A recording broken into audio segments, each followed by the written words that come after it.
Hello everyone, welcome to this edition of Life Lessons from the Movies. Really hadn't named it yet.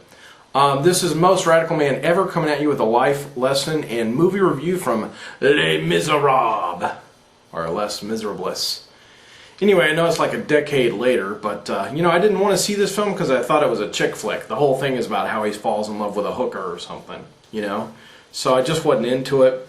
And actually, someone on my comments said, how can you not like Liam Neeson, And it's not that I don't like him, well, now I'm starting to like him, actually.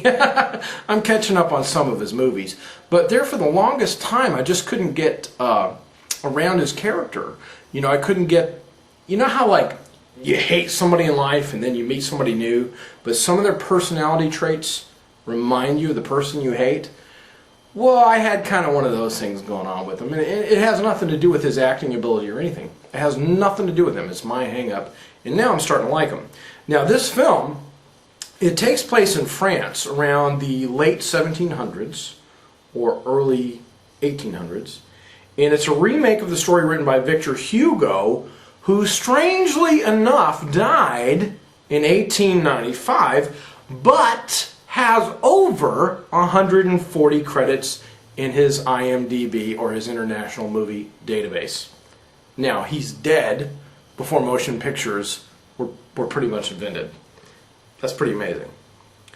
Now, the cast has Liam Neeson, Claire Danes, Geoffrey Rush, and Uma Thurman.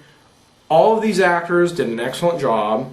Liam Neeson stars as Jean Valjean, a person... He basically spends 19 years in a French prison for stealing a loaf of bread. Now, that's overcompensation. Anyway, it reminds me of that film... you remember that film with Kevin Bacon, Murder in the First, where he steals like a loaf of bread from a post office and he spends life in prison or whatever? It kind of reminded me of that, because that's not cool. Anyways, Gene is released from prison and he gets into trouble again. Basically, he's kind of back at square one. He stole the first time because he was starving, and the second time he's starving again. And an act of mercy. Now, this act of mercy takes place in this film, and it's what the whole film is basically centered about. It takes place, and it changes his life, except for the fact that Geoffrey Rush's character is a policeman. He is hot on his trail all the time, trying to find him and make him slip up. He is determined to send Jean Valjean back to prison. Now, basically, his idea is he thinks that once you're a criminal, criminals cannot reform themselves. So we learn a little bit about that. Anyway, the story continues on with some love interests. This is it's not necessarily love-driven, but there are some love-driven subplots in this film. And that's kind of why I'm not really into the lovey-dovey chick flick type thing, but you know what? This was pretty good. And it tests the character, these love interests test the characters of all of the actors involved. It's really, really cool. I don't want to give away too much of the plot there. Now, some of the life lessons that I picked up in this film, circumstances can make good people do bad things. And what's funny is I reviewed the movie Taken, which is out right now, and he's a good person in that film and he does bad things. Kind of interesting. Anyway, Liam's character, he steals bread at a time. You really can't fault him for it, but stealing is stealing. And several times in this film, we can see that people that are basically, they do bad things. They're basically good people that have to do bad things. And, a lot of the good people in this film, they're kind of like snubbing, the snub-nosed people. You'll notice that. So the first lesson was circumstances can make good people do bad things. Another lesson that I picked up in this film is love overrides reason or common sense or whatever. Love's love, man. We do stupid things for love.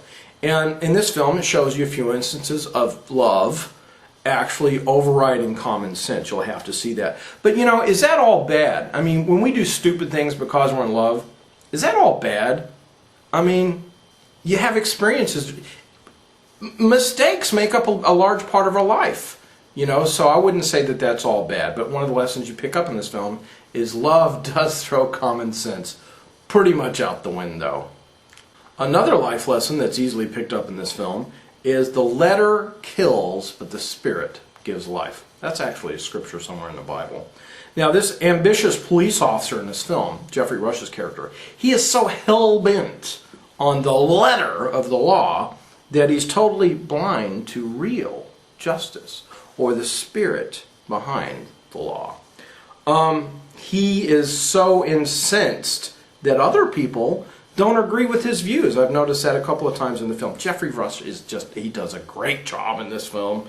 Now, he is so sold out on this that he just obeys the letter of the law, and he thinks, and the audience can tell that he's morally and ethically wrong, basically. This causes a huge amount of dissonance in the film, which drives the film, basically. So, the letter kills, but the spirit gives life. Also, integrity comes with a price. Now, Liam's character has several opportunities in this movie to do some bad things. But then he realizes that only bad people do bad things. And it is very interesting. The single act of mercy in the beginning of the film changes his life completely around. So when you're doing something, when you see an opportunity to make a sacrifice for the better good, you might want to take it, because this movie bears that out.